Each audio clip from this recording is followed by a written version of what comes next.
बिस्मिल्लाहिर्रहमानिर्रहीम। अच्छा बच्चों, आज हमें जो है वो नया टॉपिक पढ़ना है जिसका नाम है स्टैटिस्टिक्स।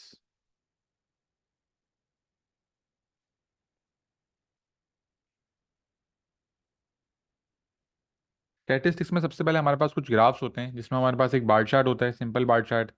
एक लाइन ग्राफ होता है, और एक पाई चार्ट होता है, और हिस्टोग्राम होता है। पहले हमें ये चार चीज़ें जो हैं वो डिस्कस कर लेनी है कि ये सब चार्ट्स जो हैं ये किस तरह बनते हैं। ठीक है, शुरू करते हैं इसे। सबसे पहले बार चार्ट्स के बारे में बात करते हैं। बार चार्ट्स जो हैं हमारे पास। अच्छा बच्चों, आज से आप लोग पेंसिल वगैरह भी निकाल लो, पेंसिल स्केल वगैरह भी निकालो, क्योंकि आप लोग ये चार्ट्स बनाने होंगे। Bar charts are made for quantity and quality of products.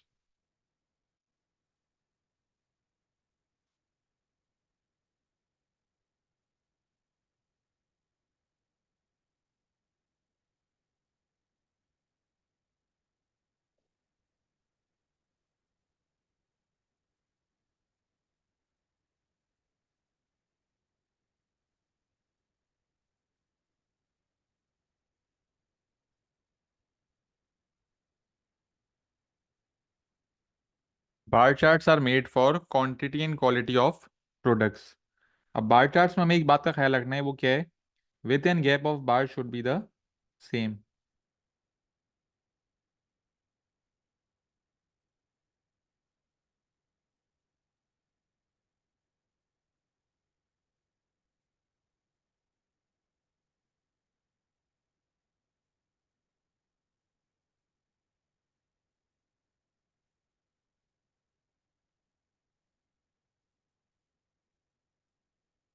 इन दो बातों का हमें ख्याल रखना है। अब एग्जाम्पल, हम लोग कोई एक प्रोडक्ट की क्वालिटी ले लेते हैं। हम लोग बोलते हैं हमारे पास एक सिंपल बार चार्ट जो बनता है,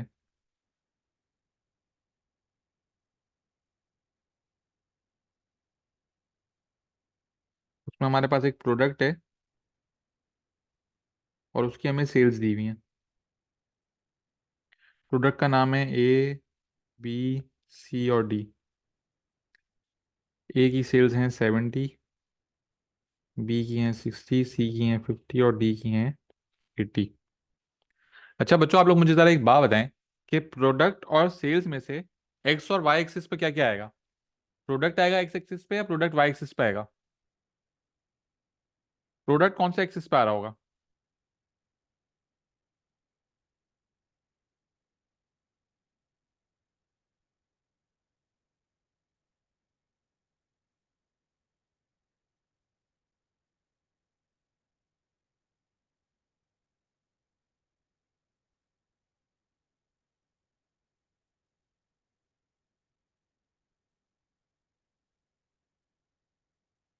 प्रोडक्ट आएगा एक्स एक्सिस पे। प्रोडक्ट एक्स एक्सिस पे क्यों आएगा?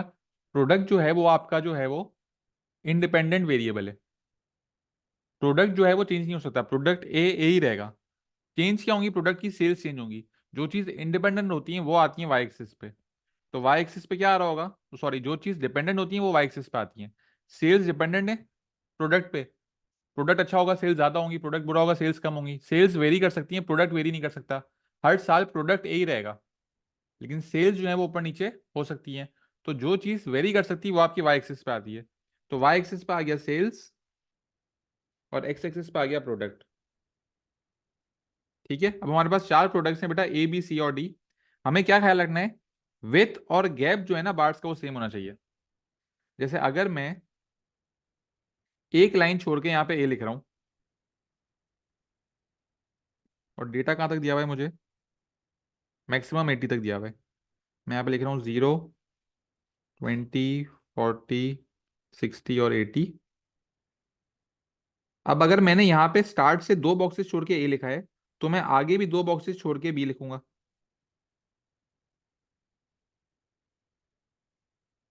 क्योंकि ए जो है वो मैं यहाँ बना रहा हूँ।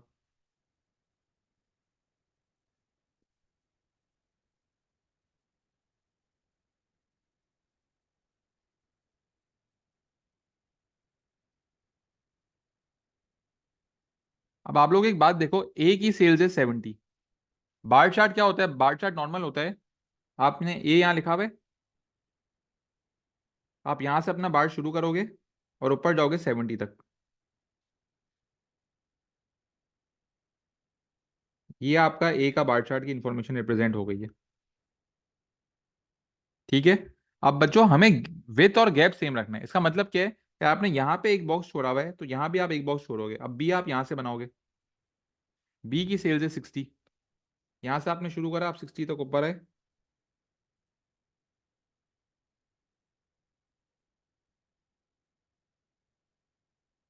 ये बन गया आपके पास बी।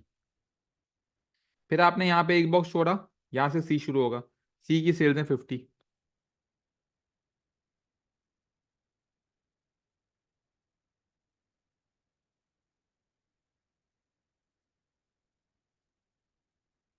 और फिर एक बॉक्स छोड़ा, डी की सेल्स है हमारे पास 80।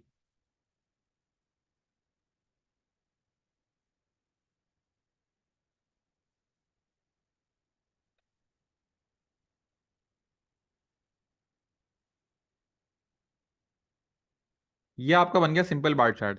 अब आप देखो इनके बीच में जो गैप है वो भी सेम है, और इन सारे बार चार्ट्स की विथ भी सेम है। यहाँ भी दो बॉक्सेज हैं, यहाँ भी दो बॉक्सेज हैं, यहाँ भी दो बॉक्सेज हैं, यहाँ भी दो बॉक्सेज हैं।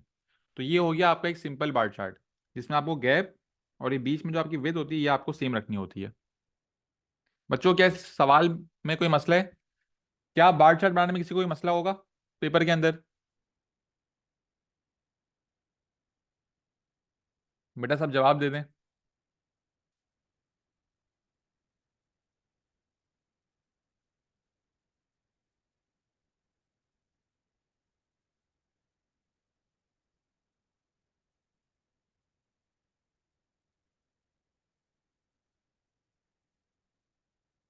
अच्छा, बार ग्राफ के बाद जो हमारे पास दूसरी एग्जाम्पल है वो है लाइन ग्राफ की।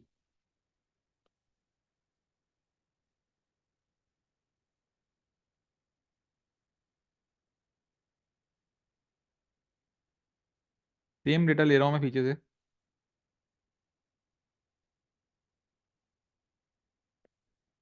चार प्रोडक्ट्स हैं ए बी सी डी और उनकी सेल्स दी हुई हैं। अब अगर मुझे एक लाइन ग्राफ बनाना है तो लाइन ग्राफ में क्या होगा? अब आप लोगों को ये तो पता है वाई एक्सिस पे जो है वो सेल्स आएंगी,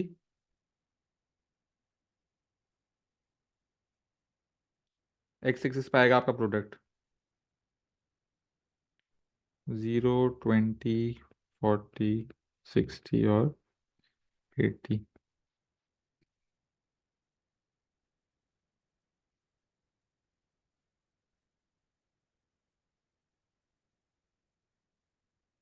ये मैंने चार प्रोडक्ट्स लिख दिए यहाँ पे ए बी सी डी। अब लाइन ग्राफ का क्या मतलब है? बार चार्ट में हम लोग देखो ये एक बार बना रहे थे, लाइन ग्राफ में हम क्या बना रहे होंगे? लाइन ग्राफ में हम लाइन बना रहे होंगे। तो ए की सेल्स है 70, तो ए पे एक स्ट्रेट लाइन बनेगी जो 70 तक जाएगी, बी पे एक स्ट्रेट लाइन बनेगी जो 60 तक जाएगी, सी की लाइन जाएगी 50 तक, और डी की लाइन जाएगी 80 तक। तो ये बन गया आपका एक लाइन ग्राफ। बार चार्ट और लाइन ग्राफ में सिर्फ क्या फर्क है? बार चार्ट में एक बार बन रहा है और लाइन ग्राफ में एक स्ट्रेट लाइन बन रही है जो रिप्रेजेंट कर रही है किस प्रोडक्ट की कितनी सेल्स हुई हैं। एक मिनट देख लें ये भी।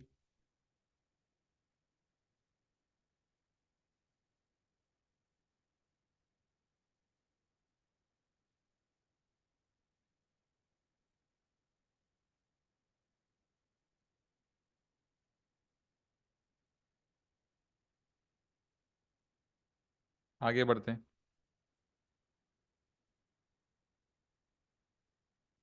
अच्छा, पाई चार्ट हमारे पास थोड़ा इंपॉर्टेंट है,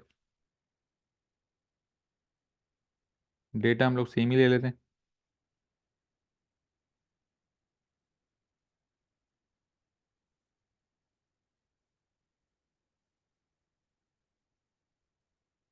ये हमारे पास डेटा है, हमें बनाना है पाई चार्ट। अब पाई चार्ट होता क्या है? पाई चार्ट एक सर्कल होता है, ठीक है, जो आपके प्रोडक्ट्स के एंगल्स रिप्रेजेंट कर रहा होता है। ठीक है। अच्छा मुझे एक बात बताओ, क्या आप लोगों को पता है कि प्रोडक्ट का टोटल एंगल कितना होता है और सर्कल का टोटल एंगल कितना होता है? सर्कल का टोटल एंगल कितना होता है?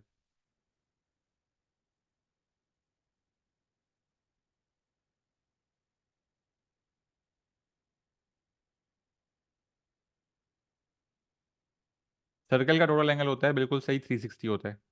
अब हमें पता है कि हमारे पास जो सर्कल बनेगा उसका टोटल एंगल है 360।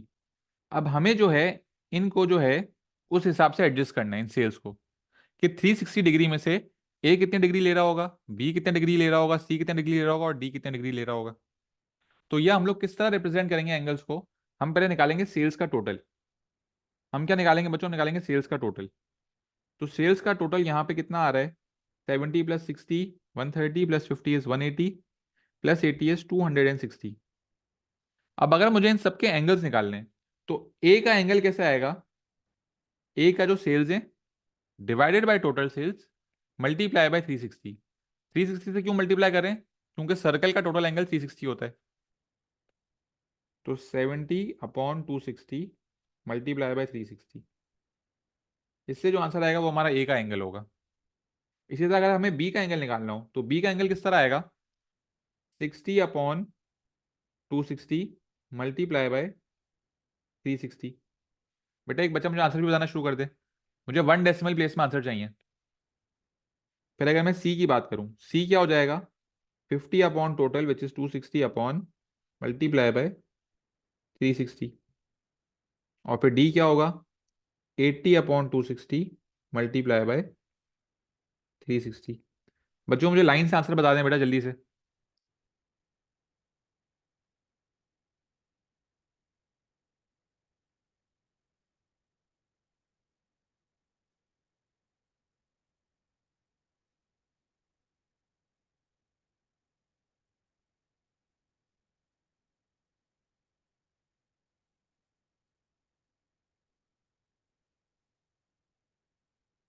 पहला आ गया 96.9।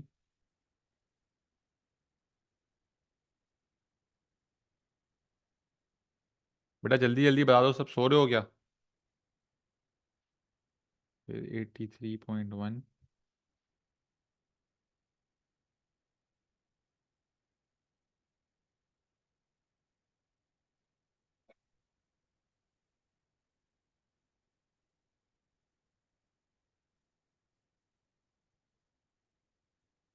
नहीं उर्मा बेटा ये गलत होगा आपका आंसर, तीसरा बार गलत आ रहा है। इतना बड़ा एंगल थोड़ी आ सकता है।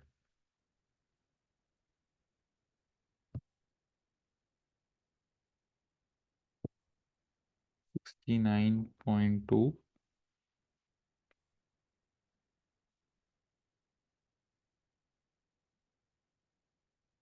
अच्छा ये आ गए आपके एंगल्स। अच्छा बच्चों जब आप इन एंगल्स को टोटल करोगे ना तो ये इन एंगल्स का सम भी जो है ना वो 360 आ रहा होगा। ठीक है, इन चारों एंगल्स का सम जो है वो आ रहा होगा 360।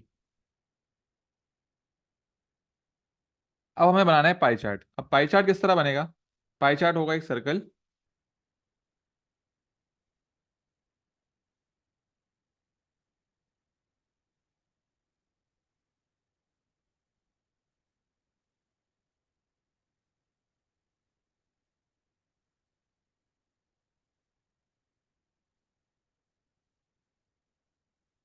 ये हमारे पास एक सर्कल आ गया। अब ए का एंगल है 96.9। तो ए का एंगल आप किस तरह मेजर करोगे? आप डी को जो है अपने इधर रखोगे बीच में, और 96.9 कुछ यहाँ पे आ रहा होगा वैल्यू, जब आप डी को रखोगे तो उस पर आप एक डॉट बना के यहाँ पे इस तरह लाइन खींच दोगे।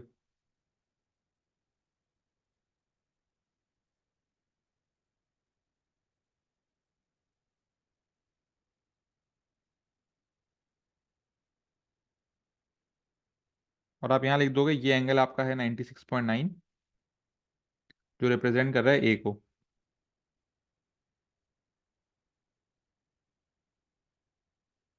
ठीक है, फिर इसके बाद जो है आप अपनी लाइन जो आई है आपकी, आप उस पर अपना डी रखोगे और फिर 83.1 मेजर करोगे। 83.1 एग्जैक्ट इस लाइन पे आ रहा होगा। तो ये एंगल आप लिखोगे 83.1 और ये एंगल हो जाएगा बी। फिर आप अपने डी को इस तरह उल्टा रखोगे और 69.2 मेजर करोगे। तो 69.2 जो है वो यहाँ पे कहीं आ रहा होगा। मैं यहाँ पे एक एस्टिमेट से बना रहा हूँ, आप लोग की वैल्यूज एग्जैक्ट आ रही होंगी क्योंकि आप लोग के पास डी होगा। सी, और फिर जो बचा हुआ एंगल होगा वो हो जाएगा 110.8 विच इज डी। तो ये एंगल्स को आपने यहाँ मेजर करके लिख दिया है। तो ये बन गया आपका पाई चार्ट।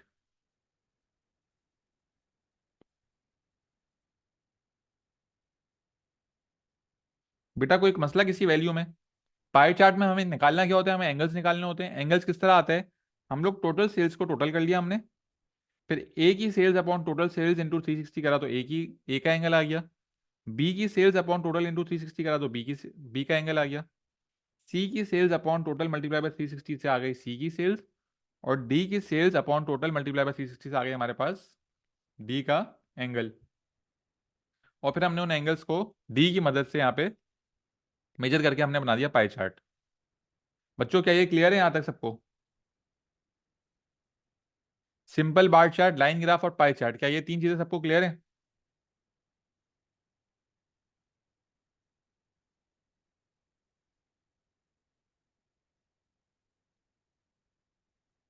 ठीक है।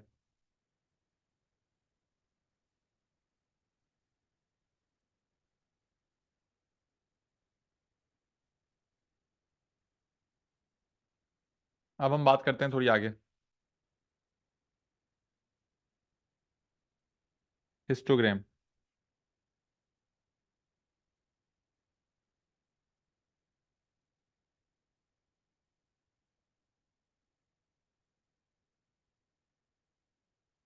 अच्छा, हिस्टोग्राम जो है ना वो हमारे पास दो तरीके के होते हैं। एक होता है हिस्टोग्राम जो कि आसानी से बन जाता है, और एक होता है जिसमें हमें थोड़ी सी वर्किंग करनी पड़ती है। तो मैंने जो आसान वाले को है ना उसको मैंने नाम दिया हुआ है तमीज वाला, और जो मुश्किल वाला है उसको हम बोलते हैं बदतमीज वाला। मतलब क्या हुआ, अगर दो तरह के हिस्टोग्राम होते हैं, एक हिस्टोग्राम होता है जिसमें हमारे पास क्लास विथ इक्वल होती है, विथ इक्वल क्लास विथ। अब क्लास विथ क्या है मैं अभी आपको एक मिनट में बता रहा हूं, लेकिन आप लोगों को क्या याद होना चाहिए, जब विथ इक्वल क्लास विथ आएगा मतलब आसान वाला हिस्टोग्राम है, तो इसको मैं यहाँ पे क्या लिख रहा हूं, तमीज वाला। ये फौरन से बन जाएगा। अब क्लास विथ का हमारे पास एक फॉर्मूला है जो कि है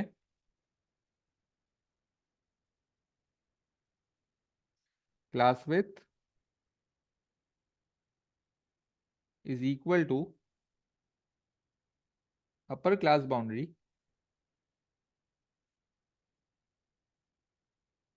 माइनस लोअर क्लास बाउंड्री।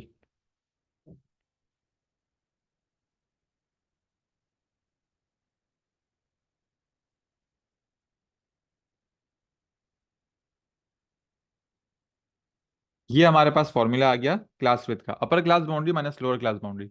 अब आप लोग बोलोगे सर अपर क्लास बाउंड्री और लोअर क्लास बाउंड्री क्या है, तो भी मैं आपको ये एक एग्जांपल से समझाता हूँ।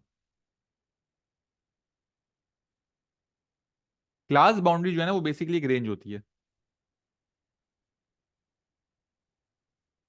एग्जाम्पल वन, क्लास बाउंड्री जो है बच्चों क्या होती है, वो होती है एक रेंज।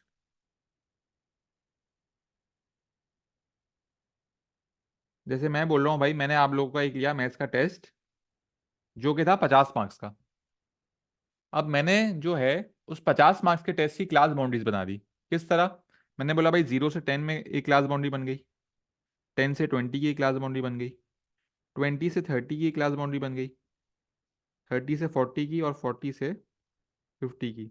ये बन गई क्लास बाउंड्रीज। ठीक है, ये मैंने क्लास बाउंड्रीज बना दी। अब मैंने 50 मार्क्स का जो मैंने टेस्ट लिया था वो मैंने चेक करना शुरू करा। ठीक है, जब मैंने चेक करना शुरू करा तो तीन बच्चों के जो है वो आए 0 से 10 के बीच में मार्क्स, 7 बच्चों के 10 से 20 के बीच में आए, 10 बच्चों के हम बोलते हैं 20 से 30 के बीच में आए, 8 बच्चों के 30 से 40 के बीच में आए, और 2 बच्चों के 40 से 50 के बीच में आए। जो बच्चों के रिजल्ट्स आ रहे हैं ना वो होती है frequency. Number of students count कर रहा हूं ना मैं, नंबर ऑफ स्टूडेंट्स या जो भी चीज की जो भी आपकी क्लास बाउंड्री है उसमें आप काउंट करो कि वो चीज कितनी बार हो रही है, उसको आप बोलते हो फ्रीक्वेंसी।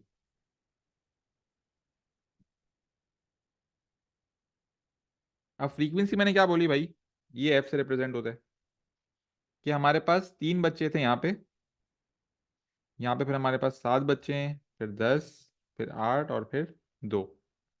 ये डेटा हमें सवाल में दिया हुआ है कि ये आपकी क्लास बाउंड्री है। ठीक है, और इतने बच्चों के इसके बीच में मार्क्स है। अब सवाल में कुछ भी हो सकता है, कभी कभार सवाल में क्या होता है कि आपको क्लास बाउंड्री जो है ना वो रिप्रेजेंट कर रही होती है वेट, बच्चों का वेट कितना है। फिर आप बच्चों का वेट करते हो तो 3 बच्चों का वेट इसके बीच में आ रहा है, 7 बच्चों का इसके बीच में आ रहा है, 10 बच्चों का इसके बीच में आ रहा है, 8 बच्चों का इसके बीच में आ रहा है और 2 बच्चों का इसके बीच में आ रहा है। तो ये जो चीज है ना, रेंज, ये आपकी क्लास बाउंड्री होती है। और ये फ्रीक्वेंसी जो है, जितने लोग आ रहे हैं, ये फ्रीक्वेंसी होती है। ठीक है। ये आपके पास दिया हुआ है सवाल में। आपको बनाना है हिस्टोग्राम। आपको इस इंफॉर्मेशन की मदद से बनाना है हिस्टोग्राम।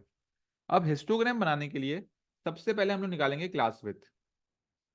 हिस्टोग्राम बनाने के लिए सबसे पहले हम लोग निकालेंगे क्लास विड्थ।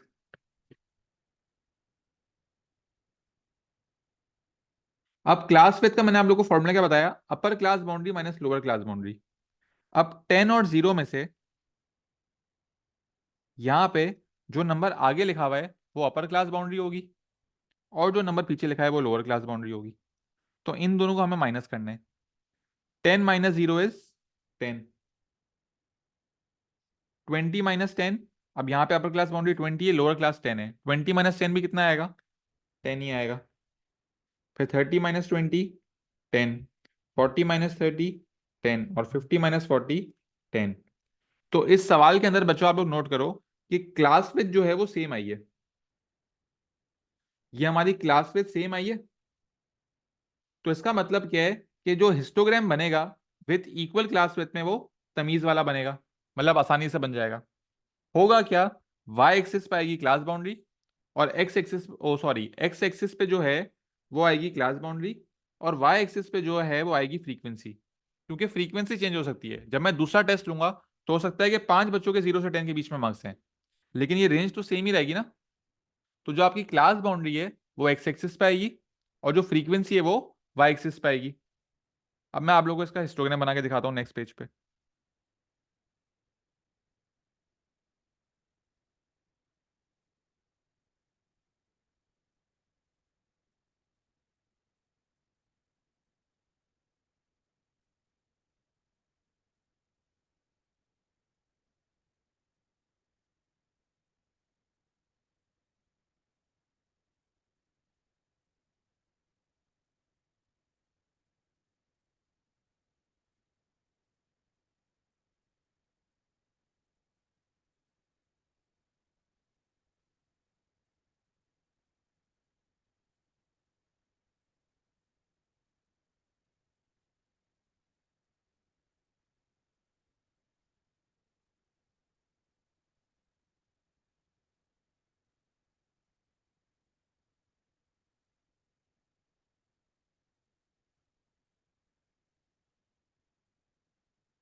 क्लास बाउंड्री हमारी मैक्सिमम जा रही थी 50 तक, और फ्रीक्वेंसी जा रही है 10 तक।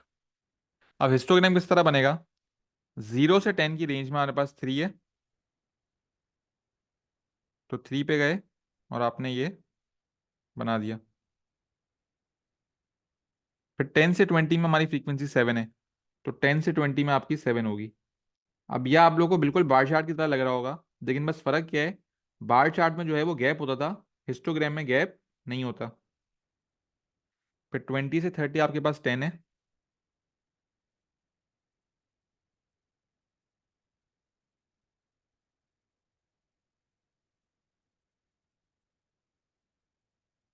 30 से 40 है 8,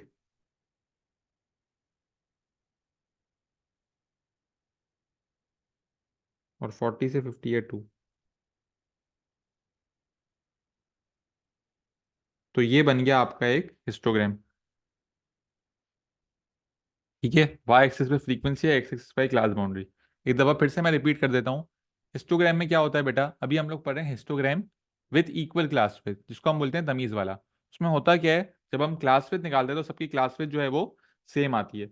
जब क्लास विथ सेम आती है तो वाई एक्सिस पे फ्रीक्वेंसी आती है, एक्स एक्सिस पे क्लास बाउंड्री आती है, और हम लोग डेटा के हिसाब से एक हिस्टोग्राम बना लेते हैं। ये बिल्कुल बार चार्ट की तरह ही है, बस डिफरेंस क्या है, इसके बीच में गैप नहीं होता।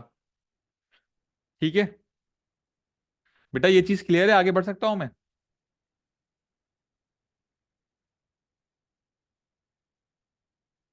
जल्दी जल्दी जवाब दे दें।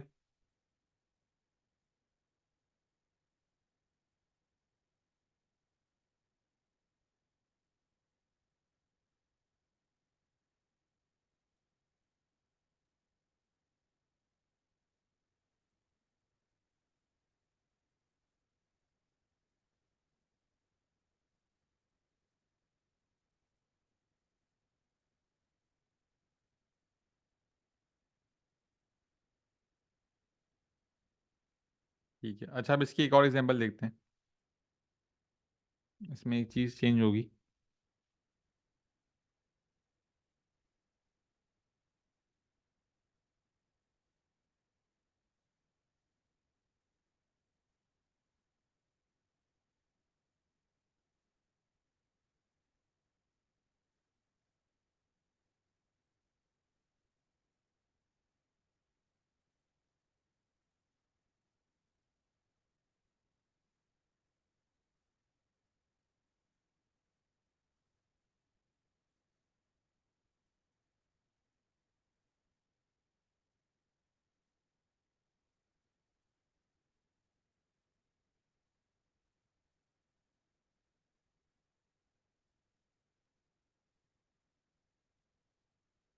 अच्छा बच्चों, ये हमारे पास सवाल है। हमें क्लास बाउंड्री दी हुई है और हमें दी हुई है फ्रीक्वेंसी। ठीक है, हमें बनाना है हिस्टोग्राम। अच्छा बच्चों, सबसे पहले हम चेक करना होगा हमें कि ये तमीज वाला है या बदतमीज वाला है। ठीक है, लेकिन उससे पहले हमें एक और बात चेक करनी है। ठीक है, लास्ट सवाल में हम लोगों ने डायरेक्ट जो है वो डायरेक्ट क्लास पे निकाल के चेक करी थी कि तमीज वाला है बदतमीज वाला है। इस सवाल में हमें एक एक्स्ट्रा चीज करनी है। वो क्या करनी है कि पहले हमें क्लास बाउंड्री चेक करनी है। अब क्लास बाउंड्री में बच्चों हमें चेक क्या करना है? हमें चेक करना है कि जहां से मेरा डेटा खत्म हो रहा है ना, वहीं से मेरा डेटा शुरू होना चाहिए। मतलब अगर खत्म 79 से हो रहा है तो शुरू भी 79 से ही होना चाहिए। लेकिन यहाँ पे आप देखो 79 और 80 के बीच में एक का गैप आ गया। यहाँ पे 89 पे खत्म हो रहा है, 90 पे शुरू हो रहा है। यहाँ पे भी एक का गैप आ रहा है। यहाँ पे 99 पे खत्म हो रहा है, 100 पे शुरू हो रहा है। तो हर जगह जो है एक का गैप आ रहा है। पिछले सवाल में जो है वो गैप नहीं था। 10 पे खत्म हो रहा था तो शुरू भी 10 पे हो रहा था। 20 पे खत्म हो रहा था तो शुरू भी 20 पे हो रहा था। 40 पे खत्म हो रहा था, शुरू भी 40 पे हो रहा था। बीच में गैप जो है वो नहीं होना चाहिए। तो अब इस सवाल में गैप दिया हुआ है ऑलरेडी। अब जब एग्जामिनर आपको गैप दे देगा तो आपको करना क्या होगा? आपको इस गैप को फिल करना है। अगर गैप आ गया है तो आपको क्या करना है? गैप को फिल करना है। अब गैप को आप फिल करोगे किस तरह? इसका फॉर्मूला है gap divided by two. Gap divided by two. बच्चों इनके बीच में जो है, डेटा के बीच में गैप कितना आ रहा है? 1 का गैप आ रहा है। तो आप ले लोगे गैप आ रहा है 1 का, divide by two which is 0.5। जो भी आपका आंसर आएगा, आगे वाली वैल्यूज में वो प्लस होगा और पीछे वाली वैल्यूज में वो माइनस होगा। मतलब यहां पे हर जगह +0.5 हो रहा होगा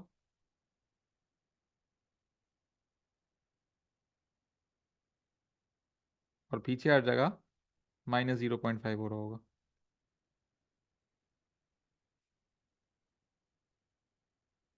तो अब आपके पास नई क्लास बाउंड्री आ जाएगी। नई क्लास बाउंड्री क्या आ रही है? 70 माइनस 0.5 जो है वो हो जाएगा 69.5 से लेकर 79.5। फिर 79.5 से लेकर 89.5। फिर 89.5 से लेकर 99.5। 99.5 से लेकर 109.5। और 109.5 से लेकर 119.5। ये आ गया आपका डेटा। ठीक है, अब जो है ये हो गई आपकी नई क्लास बाउंड्री। अब आप देखो इस क्लास बाउंड्री में जहां पे आपका पहली क्लास बाउंड्री खत्म हो रही है, वहीं पे आपकी दूसरी शुरू हो रही है। जहां दूसरी खत्म हो रही है वहीं तीसरी शुरू हो रही है। तो अब यहाँ पे गैप नहीं है। अब ये हमारे पास आ गई क्लास बाउंड्री। अब हम क्या चेक करेंगे कि क्या इसकी क्लास विथ इक्वल है या नहीं है। यहाँ पे लिख दिया क्लास विथ।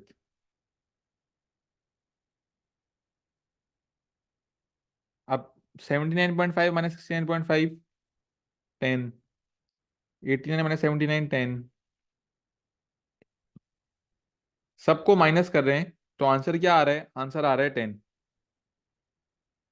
इसका क्या मतलब हुआ कि इक्वल क्लास में थे, मतलब तमीज वाला बनेगा।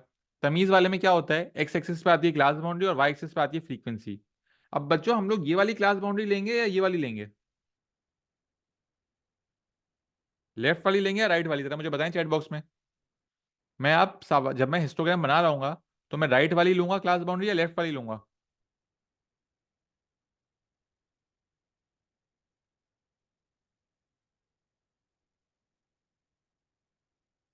बिल्कुल सही, राइट वाली लूंगा, जो मेरी नई क्लास बाउंड्री आई है मैं उसे लूंगा। तो आप देखो ग्राफ जो है वो 69.5 से शुरू हो रहा है, तो आप लोग करोगे क्या?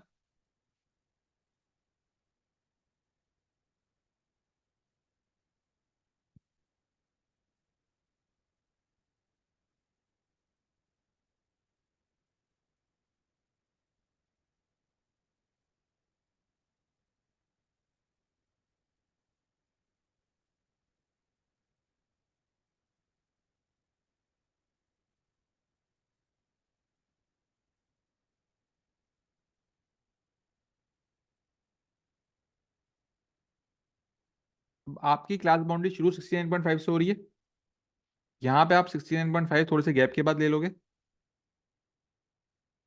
और फिर आगे 10-10 का गैप छोड़ दो।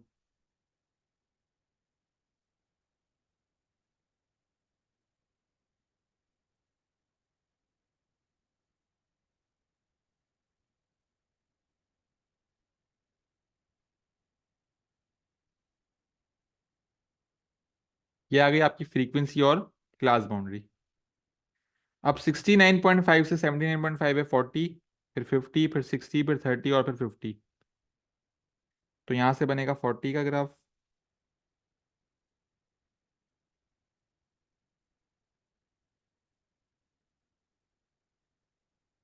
फिर उसके बाद बनेगा 50 का,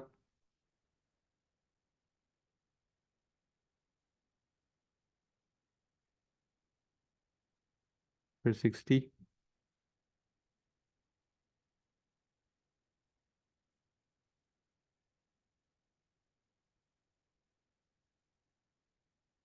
फिर 30,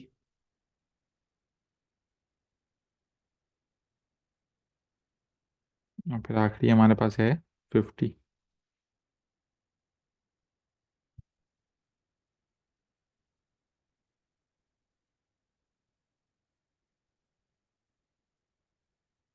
तो ये बन गया हमारा हिस्टोग्राम।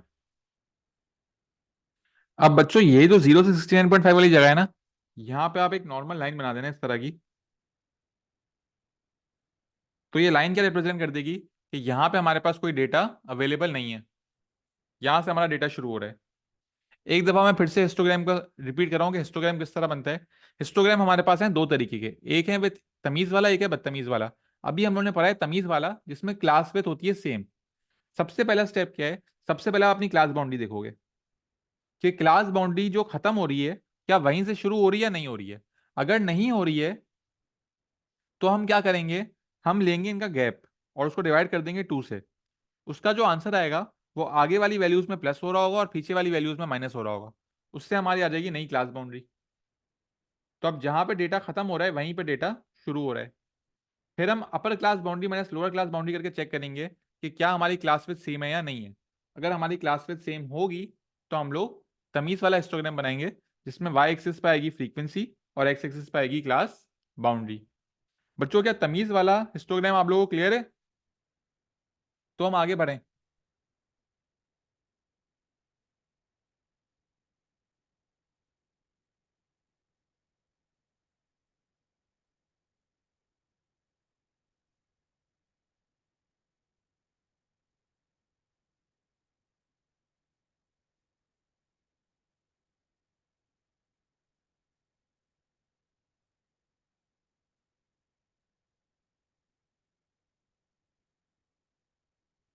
अब हमें बढ़ना है histogram with unequal class with.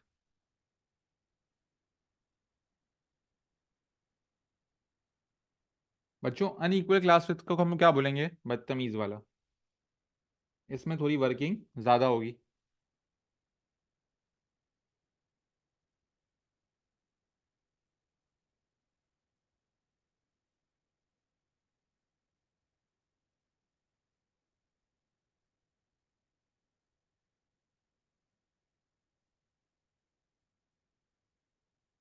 अब बदतमीज वाले को हम करेंगे किस तरह, ये एक पॉइंट में लिख रहा हूं।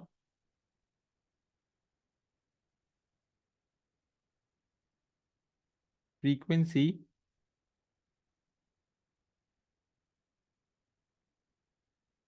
Is area of rectangle in unequal class with.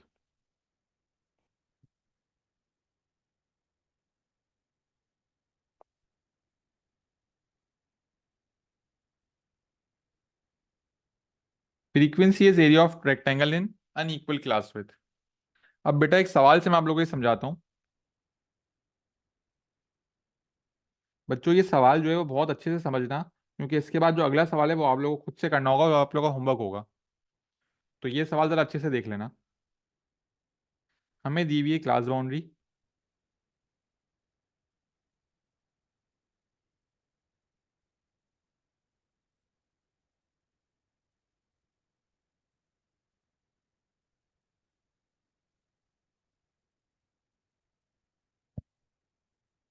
हमें यहाँ पे क्लास बाउंड्रीज दी हुई है और फिर उसकी फ्रीक्वेंसी बताई हुई है।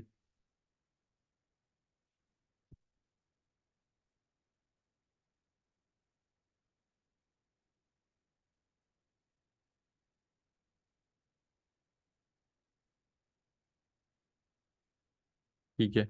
अब हमें ये सवाल सॉल्व करना है जिसमें बनाना है हिस्टोग्राम। हिस्टोग्राम में हम लोग सबसे पहले क्या चेक करेंगे, जहां मेरा डेटा खत्म हो रहा है क्या मेरा वहीं से डेटा शुरू हो रहा है। तो यहाँ पे जहाँ खत्म हो रहा है वहीं से शुरू हो रहा है, तो हमें गैप वाली चीज करने की, ये वाली चीज करने की जरूरत नहीं है। अब अगला स्टेप क्या है, मैं निकालूंगा अपनी क्लास विथ। सेकंड यहाँ पे क्लास, सेकंड सही है। अब मैं निकालूंगा अपनी क्लास विथ। क्लास विथ किस तरह आएगी, अपर class boundary minus lower class boundary. 10 - 0 is 10, 30 - 10 is 20, 50 - 30 is 20, 80 - 50 is 30 और 120 - 80 is 40। तो बच्चों आप लोग यहाँ देखो कि मेरी क्लास विथ जो है वो डिफरेंट आ रही है। जब क्लास विथ डिफरेंट आएगी तो बदतमीज वाला हिस्टोग्राम बनेगा। अब बदतमीज वाले हिस्टोग्राम में डिफरेंस क्या आता है, बदतमीज वाले हिस्टोग्राम में वाई एक्सिस पे जो है वो फ्रीक्वेंसी नहीं आती है। बदतमीज वाले हिस्टोग्राम में वाई एक्सिस पे फ्रीक्वेंसी नहीं आती है, वाई एक्सिस पे आती है फ्रीक्वेंसी डेंसिटी। वाई एक्सिस पे क्या आती है, फ्रीक्वेंसी डेंसिटी, जिसको हम बोलते हैं एफडी। अब फ्रीक्वेंसी डेंसिटी निकालने का फॉर्मूला क्या है, frequency upon class with. Frequency upon class with. जब हम फ्रीक्वेंसी को क्लास विथ से डिवाइड करेंगे तो जो हमारा आंसर आएगा वो होगा हमारी फ्रीक्वेंसी डेंसिटी। तो हम लोग करेंगे 40 / 10 which is 4, 100 / 20 which is 5, 120 / 20 which is 6, 90 / 30 is 3 और 40 / 40 विच इज 1। तो ये आ गई हमारी फ्रीक्वेंसी डेंसिटी। अब ये चीज जो है वो वाई एक्सिस पे आ रही होगी। तो अब जब मैं हिस्टोग्राम बनाऊंगा तो यहां पर मैं लिख रहा हूँ फ्रीक्वेंसी डेंसिटी।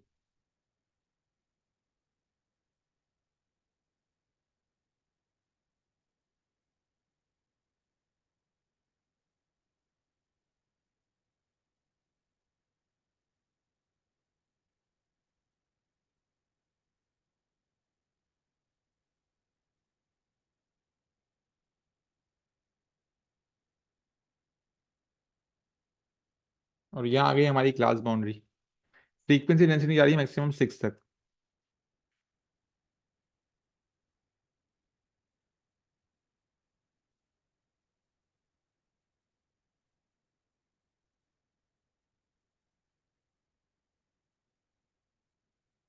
अब हम बना लेंगे भाई, 0 से 10 में फ्रीक्वेंसी डेंसिटी है 4,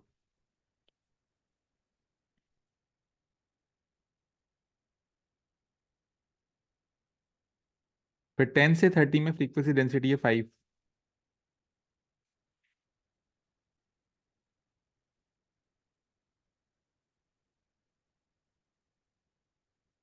फिर 30 से 50 में फ्रीक्वेंसी डेंसिटी है 6,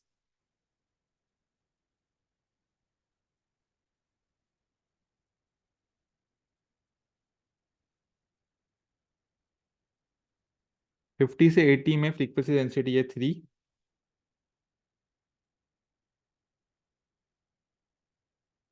और फिर 80 से 120 में फ्रीक्वेंसी डेंसिटी है 1। तो ये बन गया हमारा हिस्टोग्राम। दोनों हिस्टोग्राम में बच्चों फर्क क्या था, सिर्फ तमीज वाले हिस्टोग्राम में वाई एक्सिस पे फ्रीक्वेंसी आती थी, बदतमीज वाले में फ्रीक्वेंसी डेंसिटी आती है। और फ्रीक्वेंसी डेंसिटी निकालने का फॉर्मूला क्या है, फ्रीक्वेंसी अपॉन क्लास विथ। क्या ये क्लियर है सबको?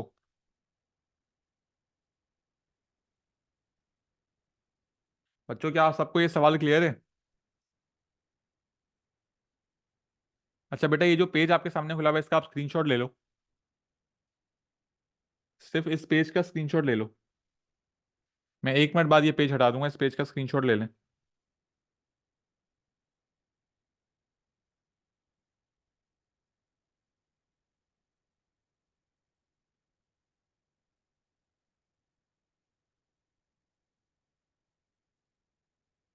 और इसका भी स्क्रीनशॉट ले लो।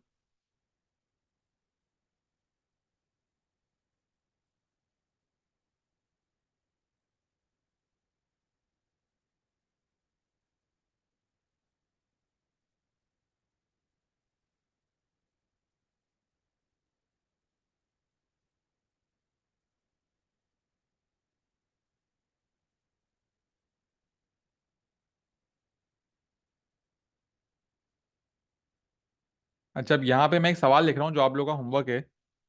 यह आप लोगों को बेटा कल की क्लास से पहले मुझे करके व्हाट्सएप पे भेजना है। ये सबको लाजमी करना है बेटा ये सवाल।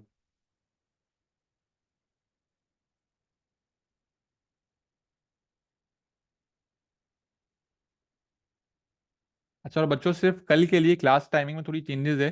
कल की जो क्लास है वो हमारी 2 to 3 होगी। ये सब जरा मैसेज पे एक्नॉलेज कर दें मुझे। कल की क्लास 2 to 3 होगी। कल के लिए बच्चों थोड़ा सा एडजस्ट कर लो। कल की क्लास जो है वो मुझे 2 to 3 लेनी पड़ेगी।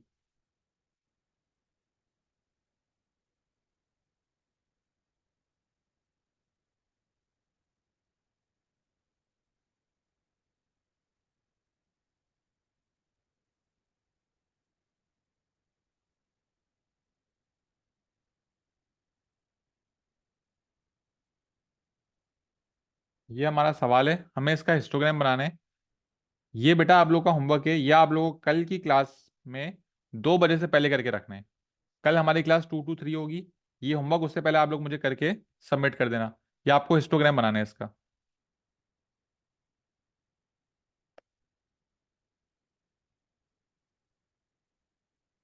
ठीक है।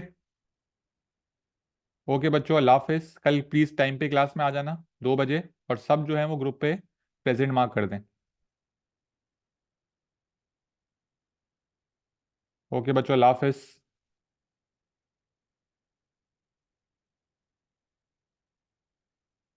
जी, ग्रुप पे प्रेजेंट मार्क कर दें सब, ठीक है।